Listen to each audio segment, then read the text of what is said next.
রাজীব একজন সাধারণ মানুষ, কিন্তু তার হৃদয় ছিল প্রভুর প্রতি গভীর বিশ্বাসে পরিপূর্ণ। প্রতিদিন ভোরে তিনি উঠে হাঁটু গেড়ে নীরবে প্রার্থনা করতেন, হে প্রভু, আজকে দিনটি তোমার হাতে সমর্পণ করি, তোমার দূতরা যেন আমাকে ঘিরে রাখে এবং আমার সকল পথ রক্ষা করে। একদিন রাতের বেলা রাজীব বাড়িতে একা ছিলেন।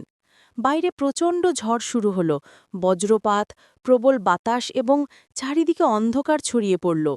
হঠাৎ তিনি জানালা দিয়ে দেখলেন কয়েকজন দুষ্কৃতিকারী তার বাড়ির দিকে এগিয়ে আসছে। রাজীব ভিতরে সামান্য ভয় পেলেও তৎক্ষণাৎ হাঁটু গেড়ে প্রার্থনা করলেন, হে প্রভু, তুমি আমার আশ্রয় ও দুর্গ, তোমার স্বর্গদূতরা আমাকে ঘিরে থাকুক। সেই মুহূর্তে আশ্চর্যজনক কিছু ঘটল। দুষ্কৃতিকারীরা দরজার কাছে গিয়ে হঠাৎ আতঙ্কে পিছিয়ে গেল, যেন তারা আগুনের প্রাচীর দেখছে।